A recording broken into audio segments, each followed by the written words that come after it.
Meeting to order, please. Clerk, will you please take the roll?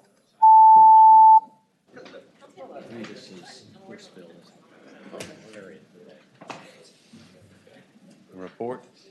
You have a quorum, Mr. Chair. Okay, thank you.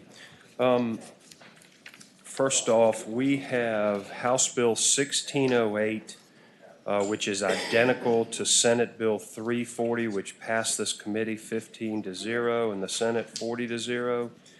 We also have HB 1393, which is identical to Senator Chafin's version of the bill, which was Senate Bill 859, which passed this committee 15-0 and the Senate 40-0. Is there a motion to report those two? Motion properly seconded to report those two in a block. Hall. Clerk, please open the roll.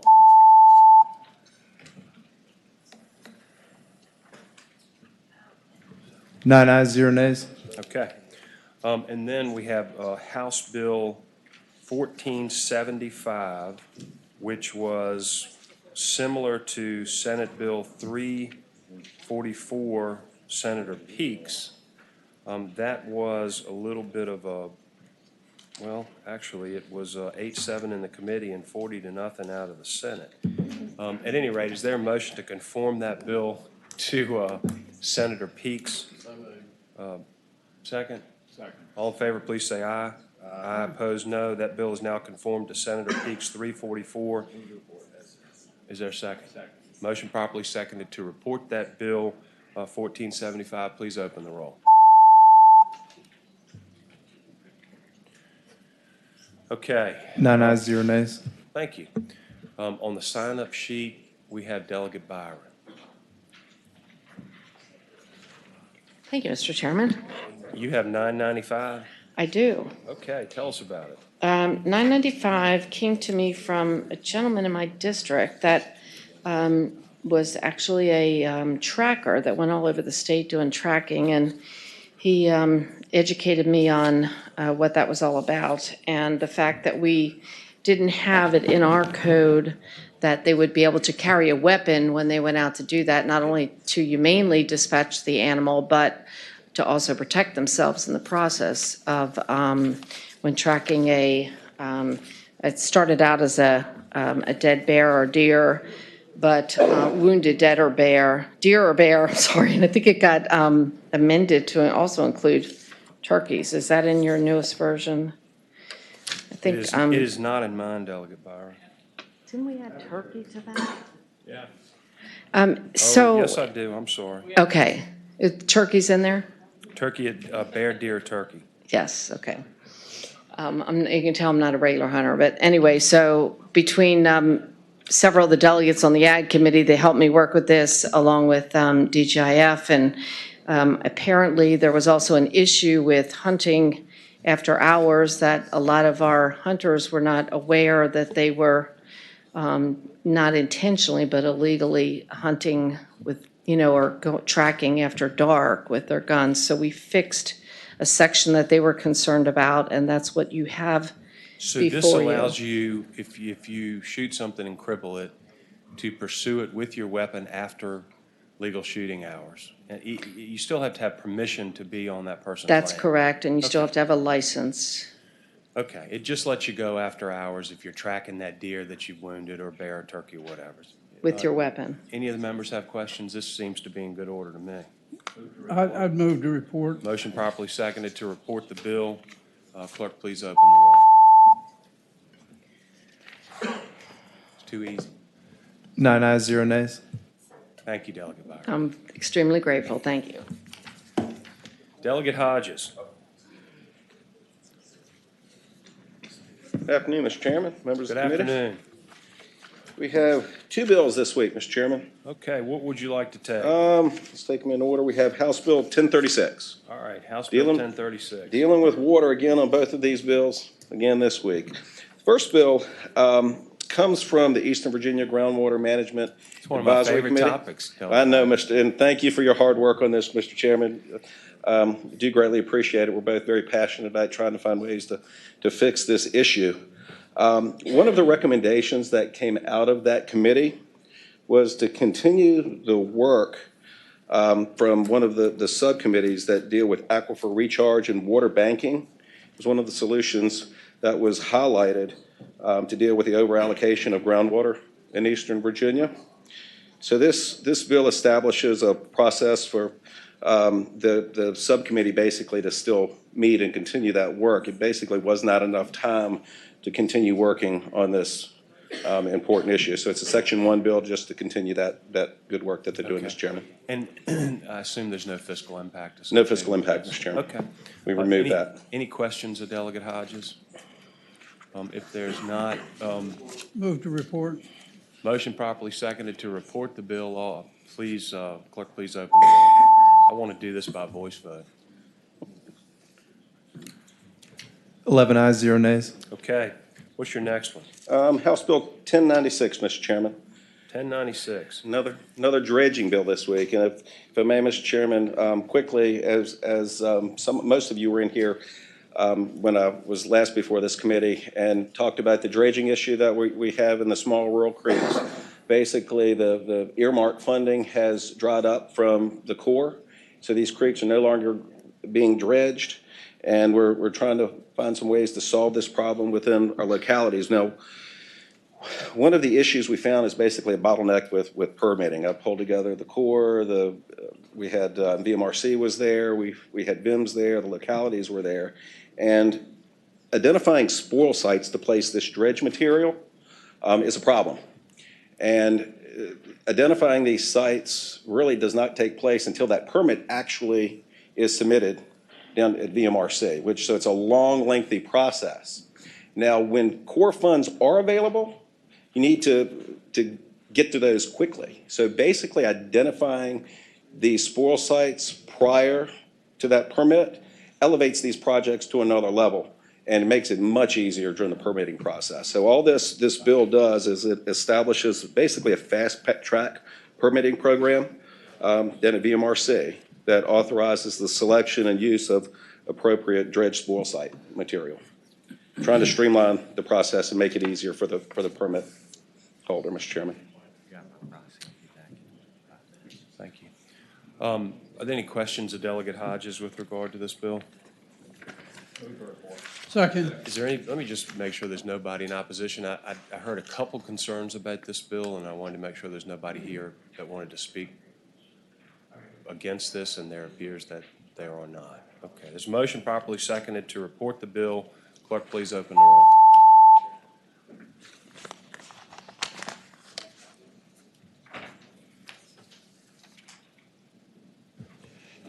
Ten ayes, 0 nays, 1 abstention. He loves to make me explain these on the floor. Okay, thank you, Thank Delegate you, Mr. Hodges. Chairman. Delegate Ingram, I think you're next on the list.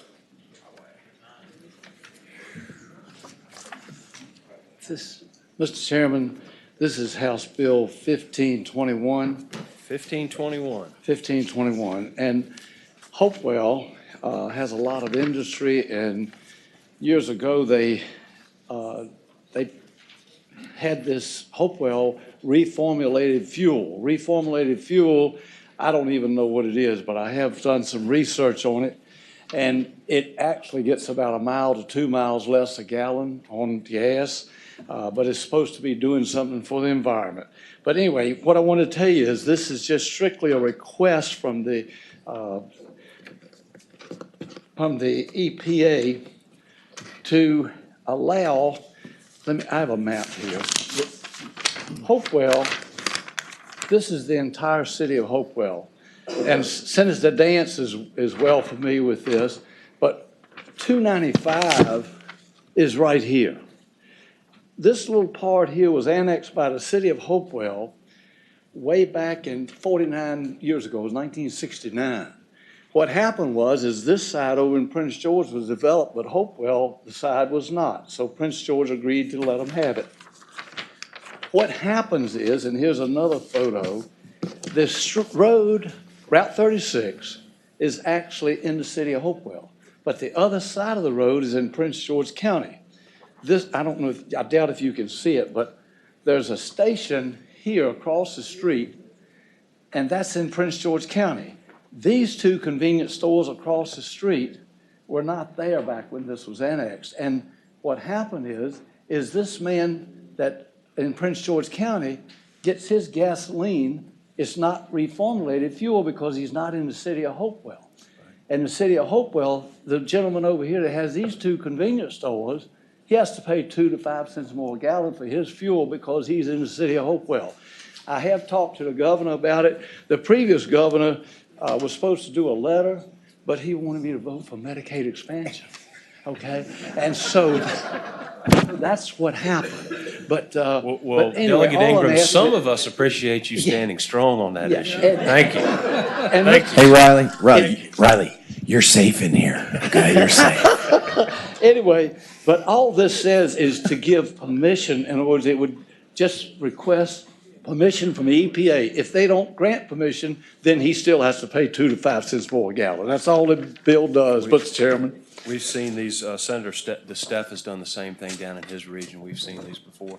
So, Any Mr. member Chairman, have a question? Just one quick question. Senator So this Black. basically allows them to use regular, Regular, normal it'd still be gasoline. Ethanol fuel, Ethanol it free. just would not be reformulated, okay? Because Yeah. and all it says is west of 295, which is just that little bit, all of Hopewell is like this. Yeah. All we're asking for is like that, okay, west of 295. I don't know of any opposition to it. It's just that's all that's it in a nutshell, Mr. Chairman. Move to report. Is there a second? Just that little bit. Senator Stanley seconds the motion to report all in, sorry, let's clerk open the roll. Oh, gosh. Thank you, Mr. Chairman. 12 ayes, 0 nays. Thanks, Delegate Ingram. We appreciate your work in the House of Delegates, too. Delegate Edmonds? Good evening, Mr. Chairman. Good evening. What would you like to take up? House Bill 1328.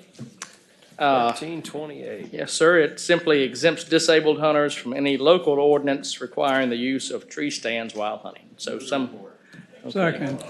This doesn't have anything pink in it, does it?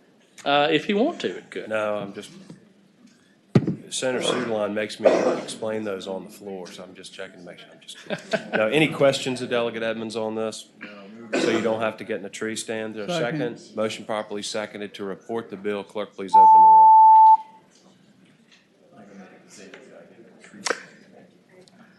Twelve ayes, 0 nays.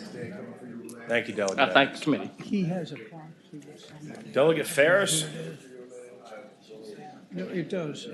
He's got a proxy with somebody. Chairman Jones, go in front of me. I'm working on something. on Any, the budget. if you'd like to waive your spot to someone else, I'm sorry, I didn't even see Delegate Jones sitting over there. Come right on up. I'm fine, Mr. Chairman.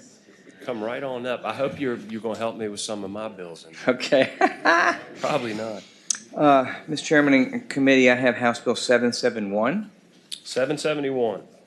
So this is the, establishes a monitoring advisory board and a laboratory to monitor the sustainable water infrastructure for tomorrow, the SWIFT project, which is currently underway in Hampton Roads by the Hampton Roads Sanitation District, HRSD.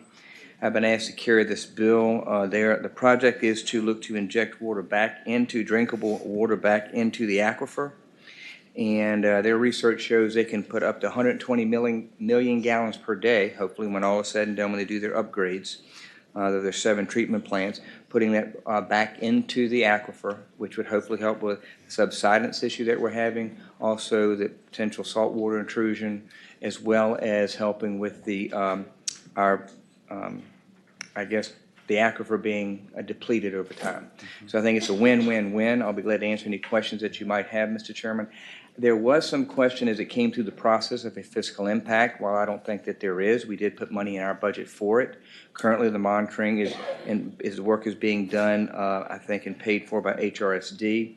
And the board that's established will take and be modeled pretty much after what's done with Aquaquan.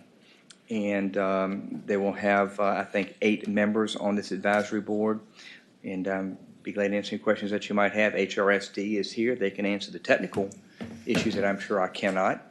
That's what I know, and what's Delegate before Jones, you. I think this is an important thing that you carry, and that direct injection program that you're talking about is pretty critical to assisting with the Potomac aquifer, at least what I've learned about it and the issues that we face with it. And I think it's really important, quite frankly, and what you're doing is good. You might not like our solution to the issue of whether or not there's a fiscal impact, but I think we're going to have to put the financial contingency clause on it. I don't think that's going to hurt it. It's just if, in the Senate, if it's an impact and we don't attach it, then the bill dies in operation. So we don't want that to happen. And we'll work it out in conference. Exactly. So any questions of Chairman Jones on the bill? No, but that's the nicest I've ever seen you be to a patron over here. So there must be something up, buddy. That's not so. Well, hi, That is Delegate just not Jones. so. How are you? Can I get you some coffee? I got a couple things coming up. I've already been embarrassed enough this week. Oh, my gosh. Your office should be by his. If you want to talk about being embarrassed, I have to live with him all session. No, Delegate Jones is just being modest. Yeah. From all the attention. he's Superman. deserved. All right, is there a motion to attach the clause? Move to attach the clause. Is there thank you, and there's a second. All in favor of attaching the financial contingency clause, please say aye. Aye. Opposed, no. The ayes have it. Move to report You as don't count? amended. Motion properly seconded to report the bill. Clerk, please open the roll.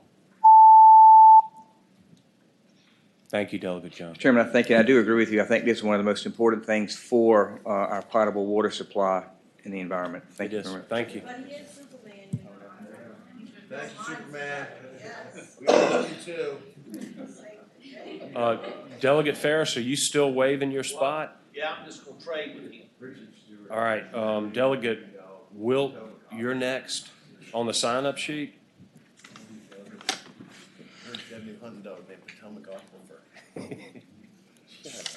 Okay, Delegate Wilt, what do you have? Mr. Chairman, committee members, thanks for your time. House Bill 1537. What it does is exclude from the definition of boarding establishment, places or establishments that shelter, feed, and water 4 or fewer companion animals. Mr. Chairman, in essence, what it does, there is besides your niece or nephew or neighbor that volunteers, or you pay them a little bit to watch your dogs maybe. There are actually micro businesses, and it's exciting enterprise that started that folks, you can take your animals to their place, or they'll come to yours even. And so simply what this does is to take them out of the fray. We've heard a lot about these big kennel boarding establishments. It's taking these folks out of that conversation. So you're just talking about small dog sitters, essentially? Small number of dogs. Right. Yes. Okay. They not get tangled up and all that. Anybody have a question of Delegate Wilt regarding this bill other than Senator Stanley? He gets excited when we have dog bills, Delegate Wilt. Second. Motion properly seconded to report the bill. Clerk, please open the roll.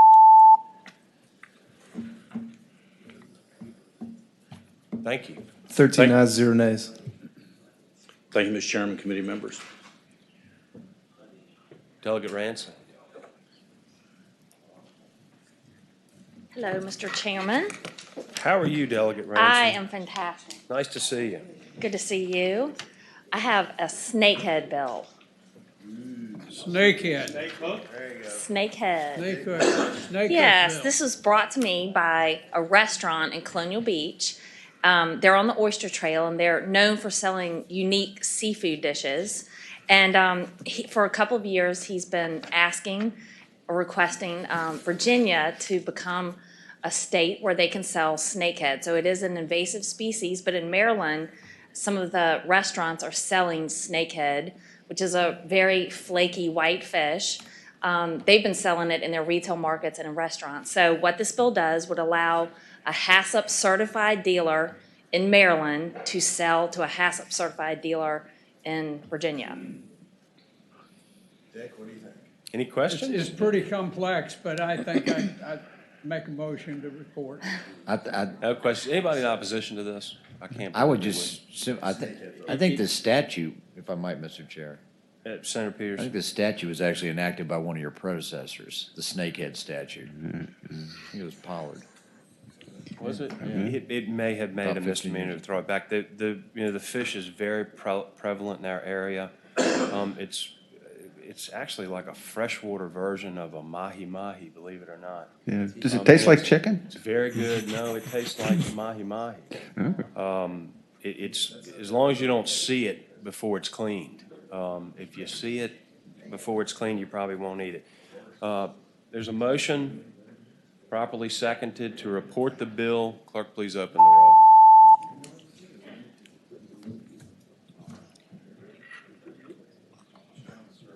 Eleven ayes, 0 nays. Thank you, Delegate Reyes. Thank you.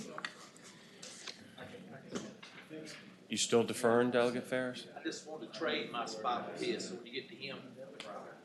Delegate Orr. Good evening, Mr. Chairman, members of the committee. House Bill 889. 889. Mr. Chairman, members of the committee, for years, we've all been seeing bills relative tethering. And we have a number of local governments that have enacted ordinances to bring restrictions to it under the existing code statute. We've also, over a number of years, had local governments who've come to us requesting legislation because they don't think they can do ordinances. This bill is very straightforward. What this does creates where any local government that's done ordinances with the enactment clause, they're valid. Everything about them is valid. So never a challenge on the Dillon rule premise, and prospectively making clear any local government can enact ordinances as it relates to tethering as they may wish to do for their jurisdictions. We had other legislation this year that was going to put conditions statewide. This specifically would allow a local government to do so at their discretion within their communities. The only caveat this does make is it does, consistent with language that was being proposed on those statewide bills, take into consideration agricultural and hunting activities where dogs are routinely in certain circumstances on a tether. There is some opposition. I'm not sure why, candidly, because this is all about letting government do what they can do and making clear they can do it.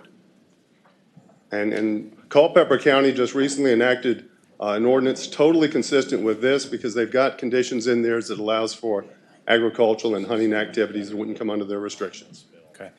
Any questions of Delegate Orr on this bill? Mr. Chairman, we have a substitute. Senator Dance? Well, I'd be in favor of that too. Senator Sproul had a bill, and typically what we do is we conform. But Mr. Chairman, House, I know, we typically conform it, and then they can work those out in conference, and that's up to the committee. This, Senator Sproul's bill actually had conditions set out, but it did exempt hunting dogs and agricultural animals, agricultural activity animals. And Mr. Chairman, Mr. Delegate, Senator Sproul's bill had nothing to do with the powers of local government in doing ordinances. That is correct. This gives it to each individual locality. Senator Sproul's bill set it statewide. Yeah.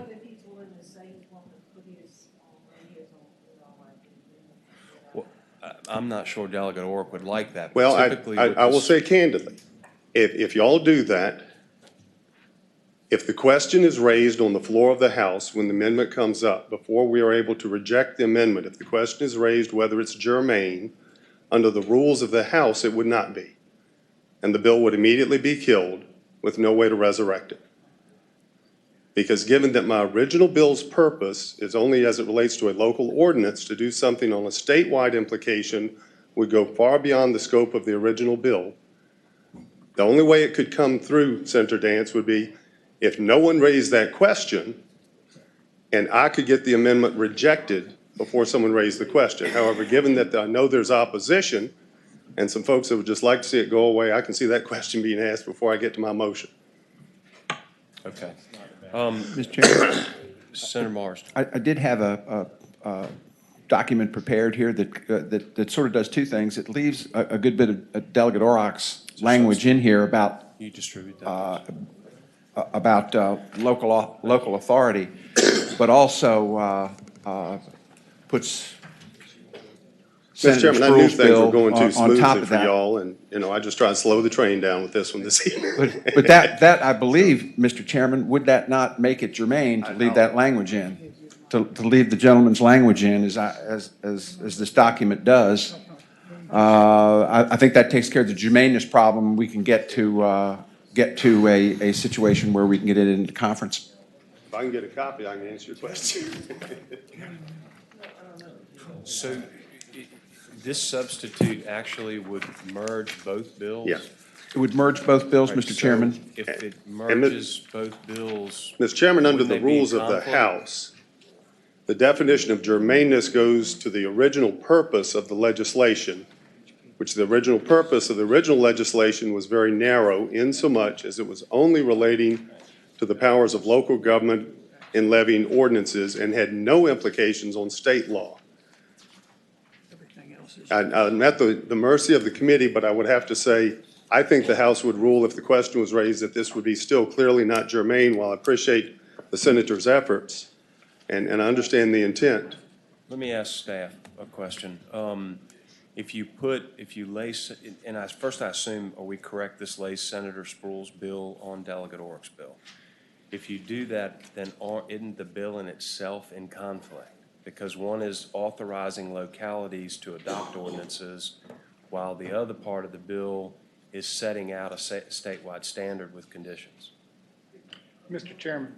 Hold on. I can answer that question. Let me listen to our lawyer. Mr. Chairman, that would certainly be one argument, but I don't think that's necessarily the only argument, because the allowance for local ordinances implicitly requires them to be in conformity with the statewide standard. But there are plenty of occasions in Title 3.2 where a statewide standard is established and localities are allowed to make their own ordinances in parallel. Okay. Steve, would you like to speak to this? Mr. Chairman, and ladies and gentlemen of the committee, my name is Steve Hayner. I'm here on behalf of PETA, and we have been working on both these bills for some time. You And speaking in I support just of lost this? Mr. Stanley's help. You speaking in support of We are this? speaking in support of the substitute. If you will look on, I'm just getting one with the line numbers. If you will look on line 220 of the substitute, that is in Mr. Sproul's original bill. Line 220 of the substitute was in Mr. Sproul's original bill. Line 220 of the substitute authorizes the adoption of local ordinances. There is absolutely no question that Sproul's bill would be germane to the title of Mr. Orrock's bill. We are in support of the substitute. It takes care of, but now I will point out two differences in the substitute, just to be fair. The original Sproul bill set the upper temperature at 85 degrees. The substitute, in response to some comments in this committee, I think it was Senator Black who's not here, it's at 90 now. We put it to 90. But it does still include the heat advisory and the National Weather Service.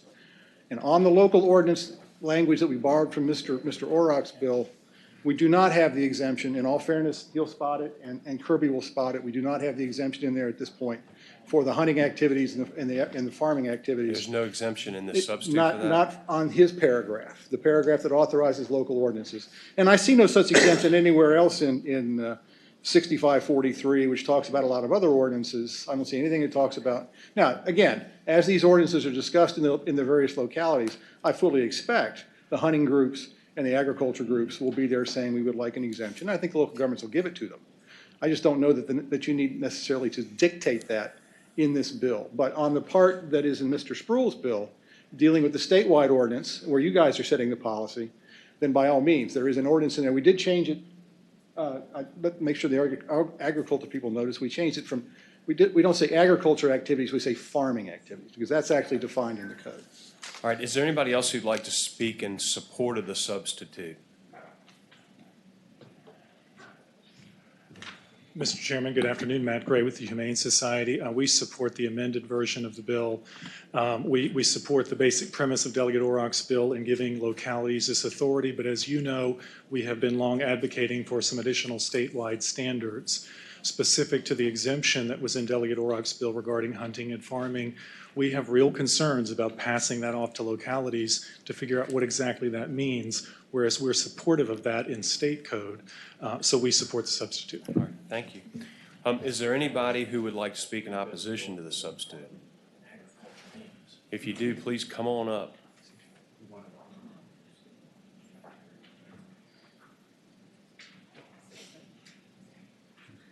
Good evening, Alice Harrington, Virginia Federation of Dog Clubs and Breeders. We are in opposition to overlaying this on Delegate Orrock's bill. Okay, thank you. Mr. Chairman, members of the committee, Kirby Birch for the Virginia Hunting Dog Alliance, and we are in opposition to the substitute. We think Senator Delegate Orrock has worked hard to bring you a bill that will deal with the problem. Thank you. Senator Lewis and then Kirby. Senator Jay Kirby. Kirby, could you come back, please? Didn't you all support Senator Spruill's original bill? I mean, the bill he presented here? We did not take a position on it. We were neutral on it. Okay, all right. Senator Chafin, you have a question too? I have a question for the patrons. Let's let Farm Bureau speak, if you don't mind first. Mr. Chairman, Martha Moore, Virginia Farm Bureau. Having just looked at the substitute, it does not contain the exemptions for agriculture animals or for companion animals used in agriculture activities. And in a farm community, this would present a lot of challenges and very problematic. So we have very much concerns with regards to the substitute language. Okay, thank you. Anyone else like to speak in opposition? All right, Senator Chafin. Yeah, I have a question for the patron. Delegate Orrock, would you consider this substitute friendly to the original concept of your bill? I would say not, Mr. Chairman, because to me, I think it's a fundamental question. Do we, one, want to say that tethered animals get a different type of weather restriction compared to a dog that's in a lot, which is what the underlying bill of Senator Spruill would do. It would say a dog under 32, you got to bring him in if he's on a tether, but you can leave him out in your lot. Oh, by the way, if he's tethered to a house that has heat, you still got to bring him in, because that's the effect of this language as it is. My intent was that I didn't think that we in Richmond, given the diversity of the Commonwealth and how people humanely keep their animals, and in many more rural areas and people that aren't maybe as affluent as others can't afford the lot, but they put their dog on a chain, they love them, they treat them well, perfectly humane. I didn't think we should be mandating restrictions on them, but rather, let's make sure local government knows they've got the authority. Where there's the political push in that jurisdiction, let them decide the policy for their own community. In all deference to Mr. Hayner, I would disagree on the germaneness of this. I've had discussions with our clerk staff, and I presume that this might occur, that there would be something that would try and fold the two together, and they gave me preliminary indications they would, given the single purpose of the original bill was only as it related to giving local government clarity and the ordinances they could We have enact. not, we have not adopted the substitute, and we didn't adopt it until we heard from everybody. Mr. Chairman. Senator Stanley. Mr. Chairman, question of the patron. Yes, sir. Now, just so we know, because sometimes, there's a paper wall between the two chambers. What was the outcome of Senator Spruill's bill? I mean, was your bill put on top of his? And No, it was not. On Senator Spruill's bill, in subcommittee, and I shared with Senator Spruill before the action was taken, we amended his original bill, taking out this language you see about temperature and tethering, and rather amended the underlying adequate shelter statute to say anytime animal control saw an animal exposed to severe weather conditions. Right now, they have to see suffering. This would be a circumstance, and my intent was, and I said to the senator, I want all dogs to have the same level of protection. I want animal control when the neighbor calls and says, hey, the guy's dogs are out in the snow. They're not shivering, they're not frozen, but they're out in the snow. I wanted animal control to be able to come on the scene at that juncture and intervene, regardless of how they're being confined.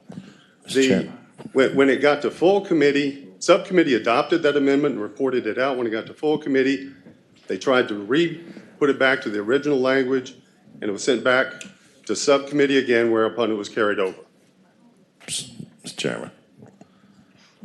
So his bill does not exist right Correct. now. Correct.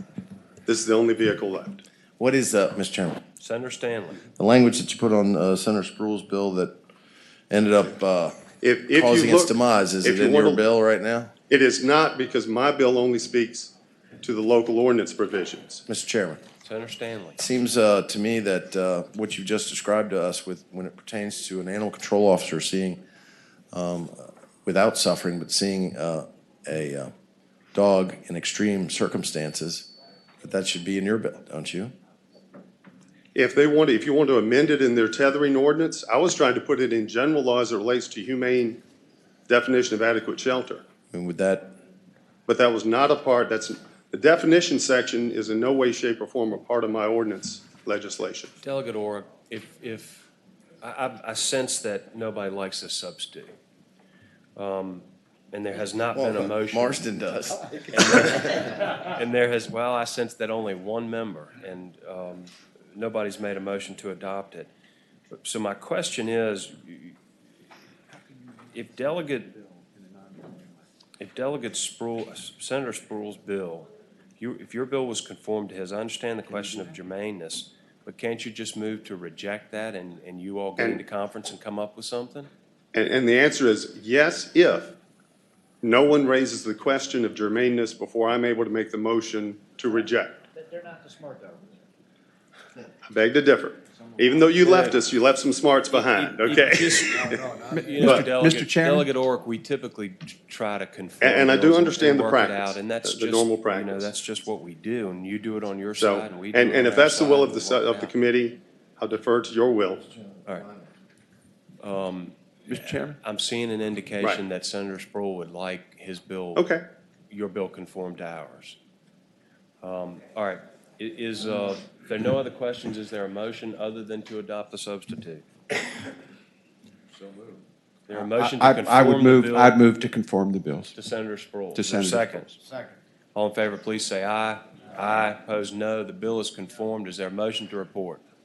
Move to report the bill. Second. Motion properly seconded to report the bill as amended. Clerk, please open the roll. Thank you, Delegate Orr. Thank you, Mr. Chairman, members of the committee. What, oh, what happened? We need to do this by voice?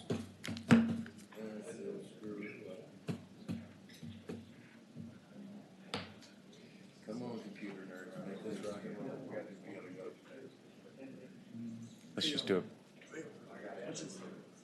I got black. You strike the board and do it again?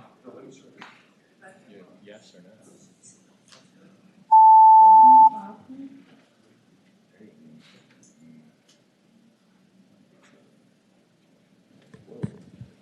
Eight ayes, 6 nays. Okay. Your bill reports. Thank you, Mr. Chairman. members of Thank you, Delegate Orr. Delegate Ferris, you want to go now, or are you still deferring? No, that's fine. Okay. What you got, Delegate Ferris? Well, right now, in the code, it says abandonment, we're back to dogs. What's the number of your bill? The number of my bill is 1607. 1607. Yes, sir. And presently in the code, it says abandon means to desert, forsake, or absolutely give up an animal without having secured another animal or custodian for the animal, or by failing to provide elements of basic care as set forth in 3.2-6503 for a period of 5 days. And that's what we've been dealing with right here with Delegate Orrick's bill. I believe that we do need to give more teeth to the animal control officers to take care of these animals that are not being taken care of like they should. And my bill moves that 5 days to 4 days. Okay. Any question? I was hoping Senator Stanley was up here. I was going to tell it moves 5 days, takes 1 day off.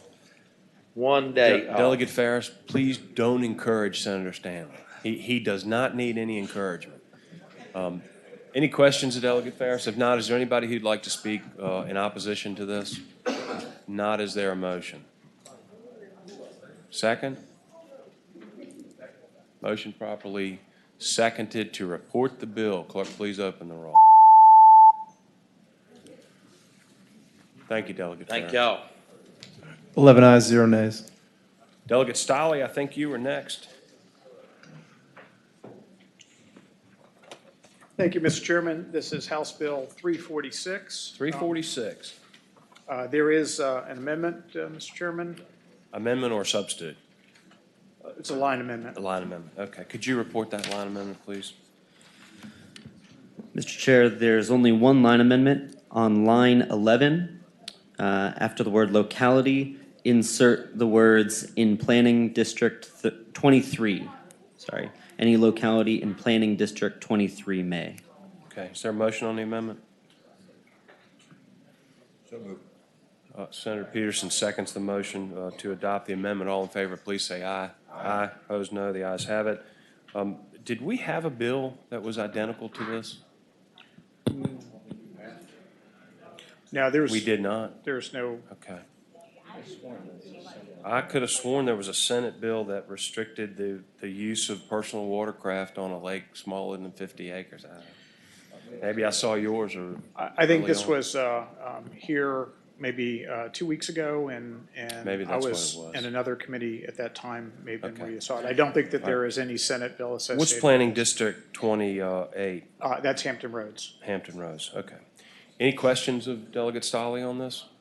Mr. Chairman, what this does is very narrowly define that on a public lake, a locality may prohibit the use of a jet ski. It's on a very small lake. If I might, was there an incident? I mean, what happened? There is actually an incident where an individual is using what was actually a formal quarry that's filled with water and was running jet skis on it. And although I believe the locality has the authority to take and restrict that using wake laws, no wake because it's such a small, the city felt that they did not have the authority to do that. Okay. Do you have anybody who'd like to speak to this, Delegate Stolly? I do not believe so. I know that we had some folks that had some concerns. I think we've addressed all the concerns. They said that they had sent email to members of the committee saying their concerns had been addressed. Okay. Let's do it this way. Senator Chafin.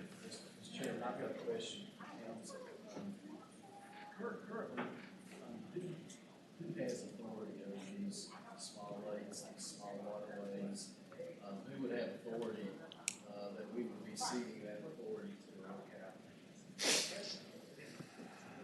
You asking me or staff? I'm asking staff.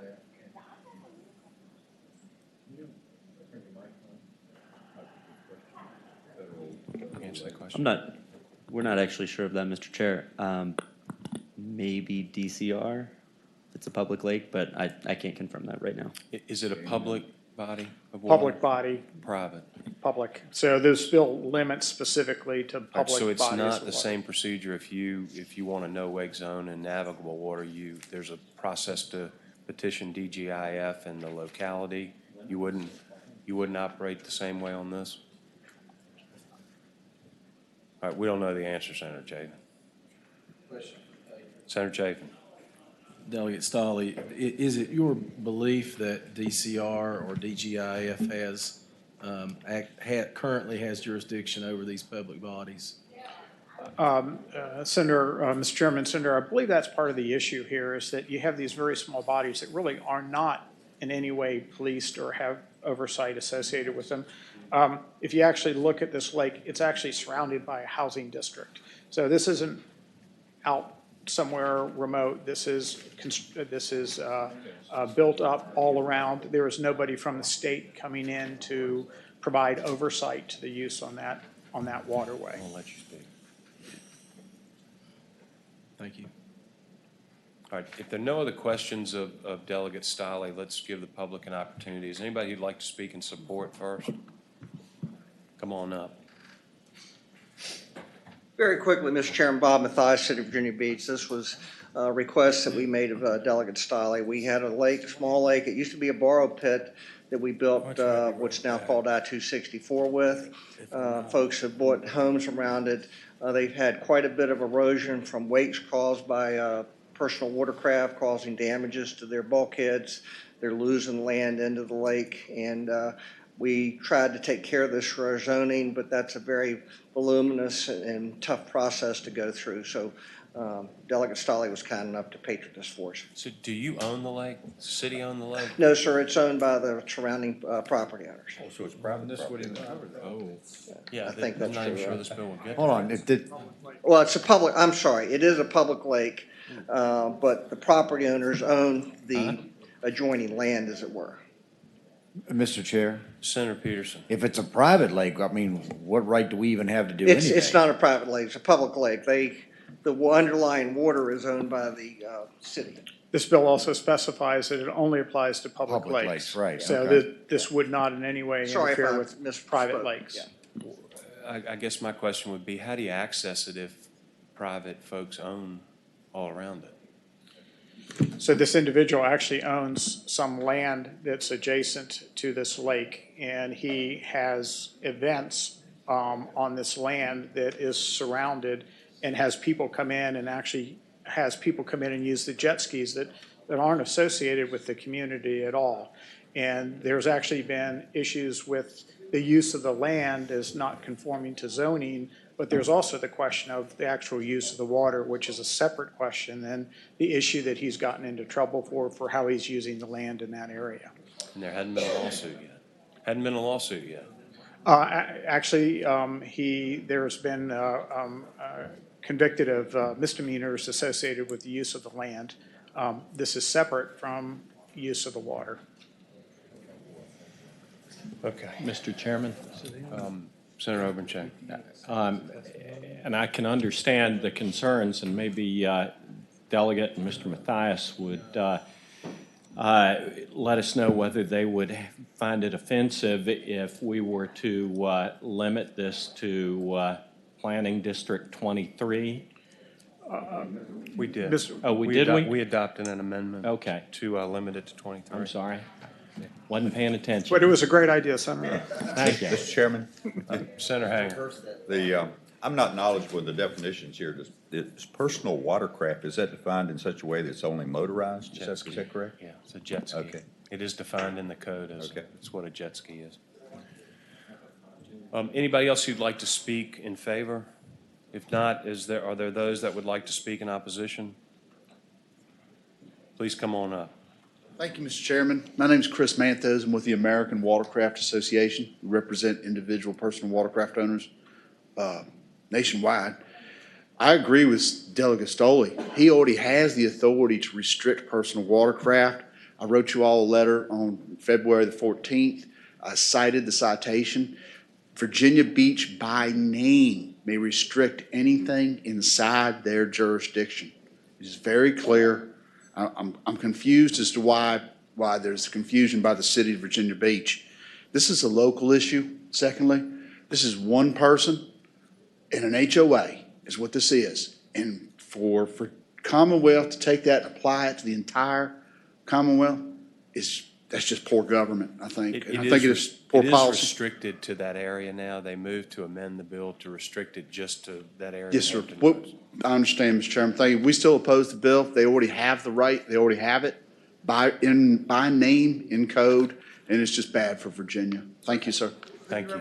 The American Watercraft Association. Anybody else who'd like to speak in opposition? No, that's the industry group, Delegate Stolley. I'm with the individual group. Well, I tried to speak with Cindy multiple times. All right, y'all can pick that up later if you don't mind.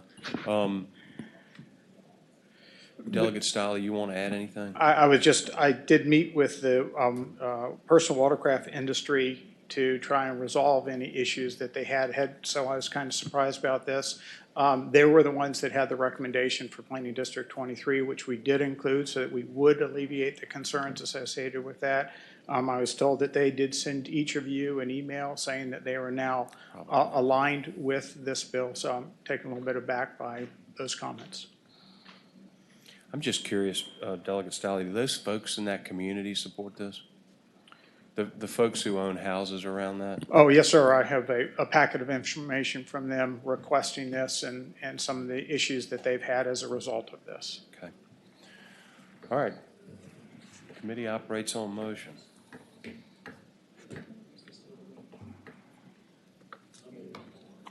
Second. Motion properly seconded to report the bill as amended. Clerk, please open the roll.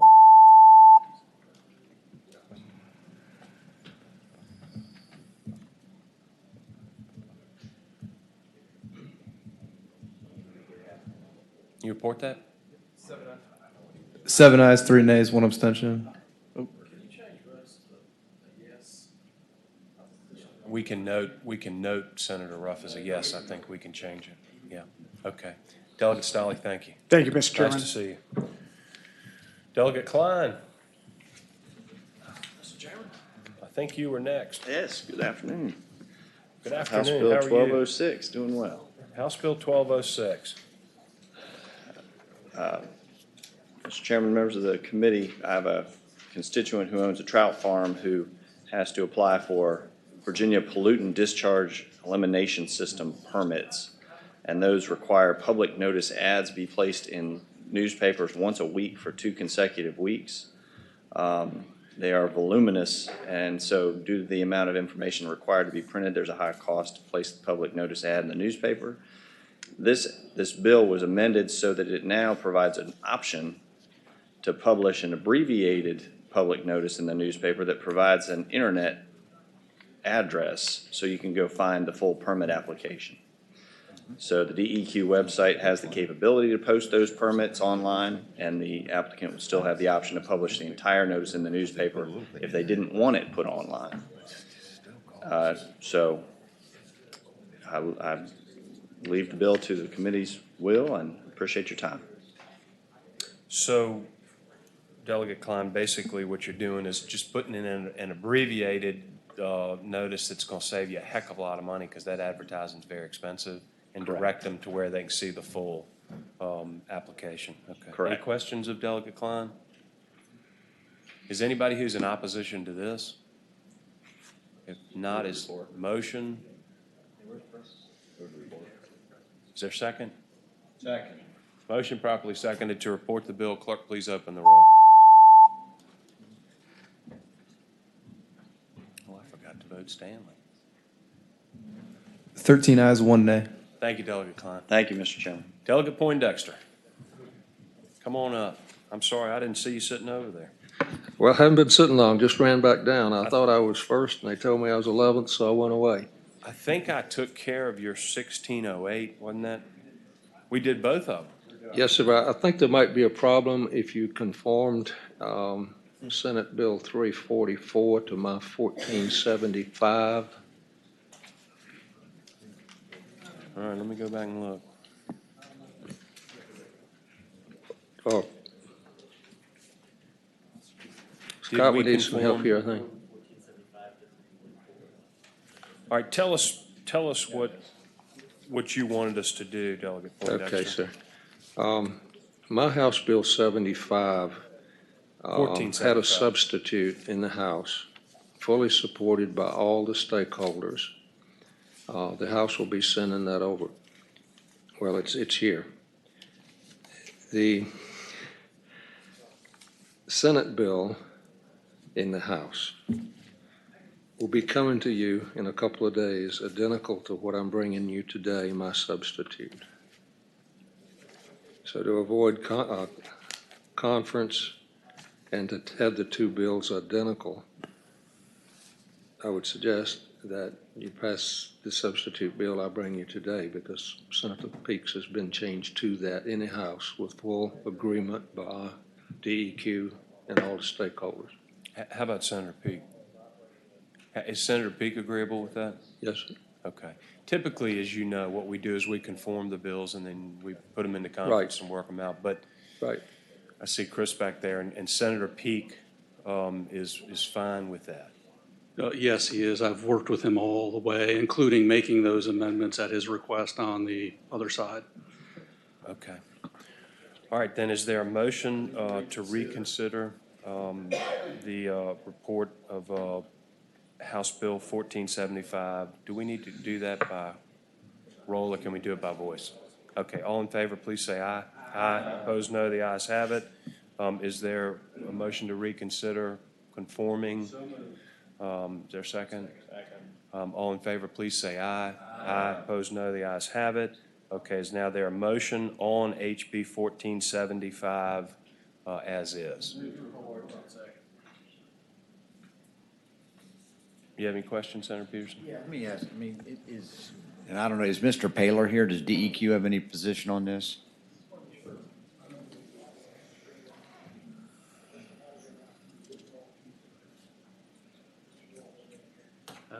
Mr. Chairman, members of the committee, we don't have a position, a formal position on the bill, but we have worked with both of the patrons to resolve any concerns that we had. So you're not opposed to it? Not opposed to it, no, Okay, sir. All right. There's a motion on the floor. Clerk, please open the roll.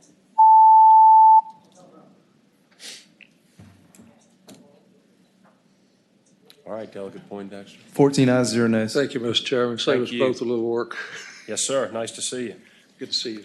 And then I know we have a bill by Delegate Freitas, too, which was 1479, and that dealt with the equine waiver. Senator Obenshain and Senator McClellan had some questions. I do believe that Senator Obenshain has a suggested amendment. Staff, do you all have that? I do believe that there's a substitute, Mr. Chairman. Can you distribute that substitute, please? Move that we adopt the substitute. Is there a second? Senator Hanger? Second. Motion properly seconded to adopt the substitute. All in favor, please say aye. Aye. Opposed, no. The ayes have it. And, Mr. Chairman, I believe that this Let the members addresses. of public have one that would like to have a copy of that, please. Okay. I think that this satisfies my concerns and I think accommodates the patrons' desire. This basically says that the waiver can be executed by a duly authorized representative, but that representative has to be authorized in writing, that they have that authority. So mom and dad aren't going to be just consenting without knowing verbally. it. Somebody is not going to be there at the horse show with the child signing something without some authority in writing from the parent. Mr. Chairman? And this, as I read it, Senator Obenshain, this actually requires the location or the site to accept a waiver that's been signed off-site. Well, it requires, it permits the authorized representative to sign a waiver, provided that that authorized representative has written authority from the parent. All right. Okay. Mr. Chairman? Senator Marsden. That's not, Senator Obenshain, that's not a notarized statement. That is just a written, just a note with a signature. Designation of authority in writing by the parent. All right, any other questions? Would anybody like to speak to this? Y'all come on up. Have you seen this? Gordonsville. Have you seen this, Mr. Lamb? Yeah, and I'll tell you, we pretty well comply with this anyway. If I have a church group, say, that wants to come and go riding, we'll have letters from the parents that authorize the representative that brings the group to the farm. The only problem is, as it is now, it says parent or guardian, and that person hasn't had the right to sign the waiver. But same way with Boy Scout groups and all these kind of groups, parents gladly sign a letter, to send them with a scout master to their farm. But this would make where we could comply with the law by putting a representative in there. So you support this? Yes. Okay. That's what we're trying to get to. Okay. All right. Thank you. Thank you. Thank you. Katie, did you want to add-ons?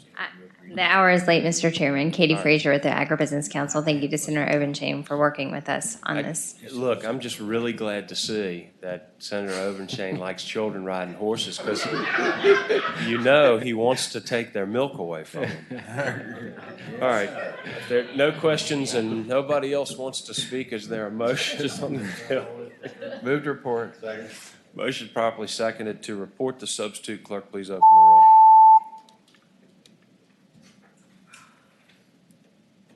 All right, that bill 14 ayes, 0 nays. passes. Does that clear our docket for today?